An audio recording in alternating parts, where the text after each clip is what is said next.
மாமா நீங்க என்னால் உங்களுக்குள்ள விரிசல் வரக்கூடாது, விலகல் வரக்கூடாது. மாமா நீயும் கௌரியும் 100 வருஷத்துக்கு நல்லா இருக்கணும். அதை விட ரொம்ப முக்கியம், நீங்க 2 பேரும் சேர்ந்து வாழணும்.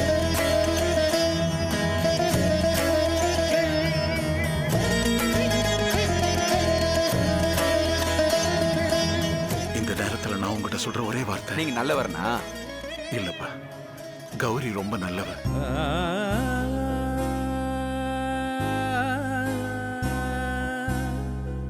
எந்த காரணத்துக்காகவும் நீ கௌரிய பிரியக்கூடாது. அதான் என்னுடைய விருப்பம். மாமா நீங்க இங்க இருந்து போக கூடாது. நான் உங்களை போக விட மாட்டேன். போக மாட்டேன்னு நீங்க எனக்கு சத்தியம் செஞ்சிருக்கீங்க. நான் செஞ்ச சத்தியம் வாழ்றதை விட நீ என் மகனோட வாழணும்மா, அதான் முக்கியம்.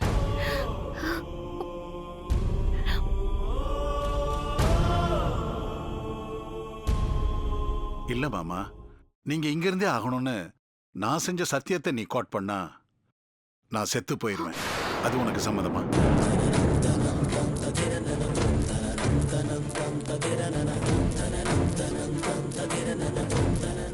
மனைவின்னு வெளிப்படையா சொல்லாம, மகன்னு வெளிப்படையா சொல்லாம வாழ்ந்த எதுக்காக? என்னைக்காவது ஒரு நாள் உன் மாமியா மனசு மாறும், மகன்கிட்ட என்ன அப்பான்னு அறிமுகம் பண்ணி உயர்வா சொல்லுவான்னு எதிர்பார்த்தேன். அது நடக்கவே இல்லை. இனியும் நடக்காதுன்னு தெரிஞ்சு போச்சு. நான் போறேம்மா. மாமா இல்லம்மா, நான் எங்க இருந்தாலும் என் நினப்பு மொத்தமும் இங்கதான் இருக்கும். நீ நல்லா இருக்கணும், என் மக மனைவி நல்லா இருக்கணும்னு உங்களுக்காக தினமும் பிரார்த்தனை பண்ணிட்டு இருப்பேம்மா.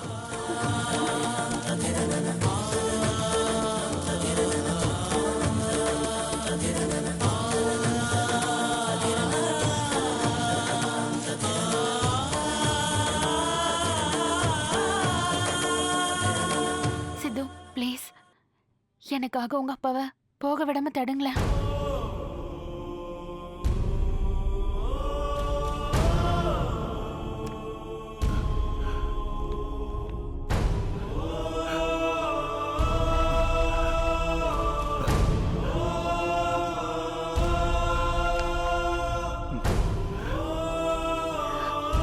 அத்தை ப்ளீஸ், இனிமே நான் உங்களை எதிர்த்து பேச மாட்டேன்.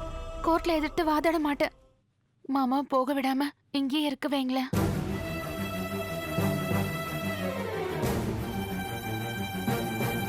இந்த வயசான காலத்துல பாவம் அவர் எங்க போவாரு? இறக்கப்படுங்க. அவர் உங்க புருஷன். கண்ணுக்கு தெரியாத ஈகோக்கு கொடுக்கற மரியாதைய, இருமாப்புக்கு கொடுக்கற மரியாதைய நீங்க உங்க கணவருக்கும் அவர் உங்க கழுத்துல கட்டின தாலிக்கும் கொடுக்க கூடாதா?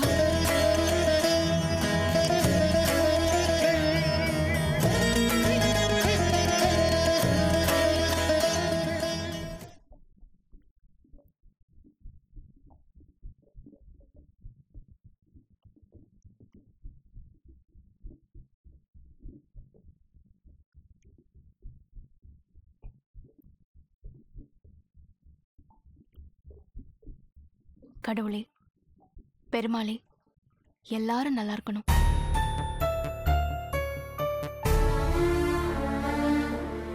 எல்லாரும் நல்லா தான் இருக்காங்க, நாம மட்டும்தான் நல்லாவே இல்ல. முறைக்காதடி, நான் ஒண்ணும் பொய் சொல்லல. தினம் தினம் ஏத்துன விளக்குக்கு முன்னாடி எல்லாரும் நல்லா இருக்கணும் நீ வேண்ட. அதனாலதான் நம்மள சுத்தி இருக்கிற எல்லாரும் நல்லா இருக்காங்க. நாம தான் ஏடிஎம் கார்டை கூட கையில வச்சுக்க முடியாம ஏழையா இருக்கும்.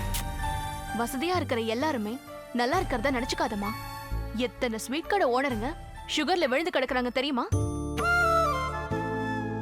ஊரு உலகம் எல்லாம் அவன் கடையில வந்து ஸ்வீட் வாங்கி சாப்பிடுவாங்க. ஆனா அந்த ஆளு சாப்பிட கூட முடியாது. அப்புறம் எதுக்கு இந்த கரும பிடிச்ச வசதியான வாழ்க்கை?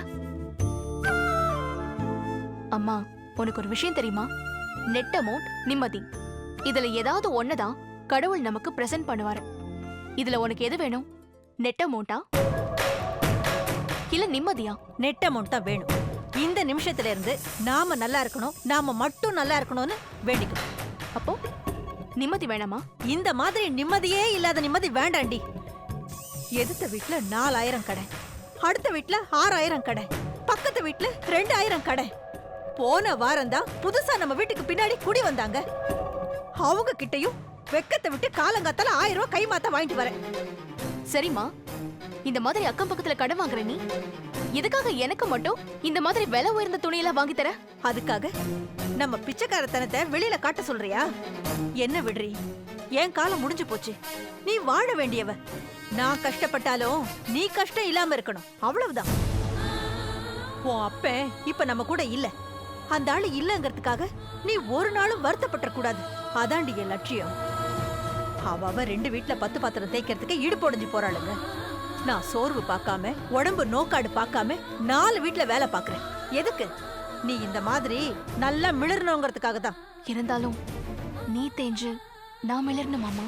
அதுக்கு பேர் தாண்டி அம்மா. அம்மா என்ன சும்மாவா? ஒரு மெழுகுவத்திய போல உருகி உருகி வெளிச்சத்தை தர்றதுனாலதான் தாய்மைக்கு முன்னாடி தெய்வமே தோத்து போகுது. மா, அழாத.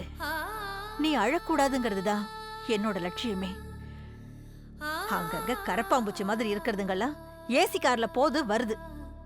கலர்ஃபுல்லா இருக்கிற என் மக இன்னும் இந்த மாதிரி வண்டியில சுத்துறத பார்த்தா என் வயிறெல்லாம் எரியுதுடி.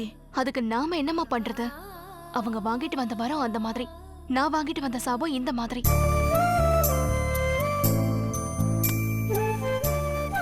சரிம்மா, நான் கம்ப்யூட்டர் கிளாஸ் போறேன். அப்புறம் நான் கேட்ட ஃபீஸ் இந்த இதுக்காக தானே புதுசா வந்தவங்க கிட்ட கை மாத்து வாங்கினேன். ரொம்ப தேங்க்ஸ்மா. நான் போயிட்டு வரேன். வா.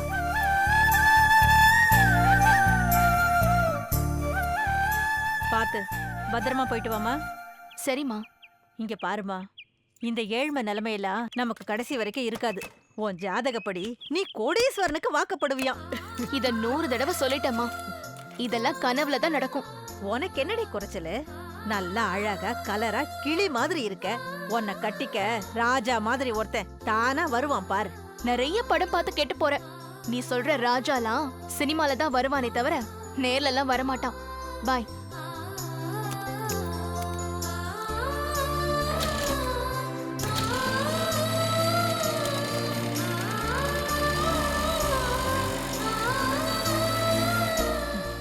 வருவான், கண்டிப்பா வருவான். வருவான்னு ஒரு ஜோசியர் இல்லடி, 10 ஜோசியருக்கு மேல சொல்லிருக்காங்க. ஐயோ, என் கோடீஸ்வர மாப்பிள்ளை எங்க இருக்கானோ?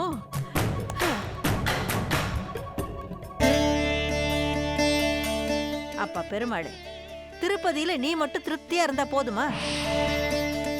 இனிமேலாவது எங்களை வாழ வைப்பா. கோவிந்தா கோவிந்தா கோவிந்தா கோவிந்தா.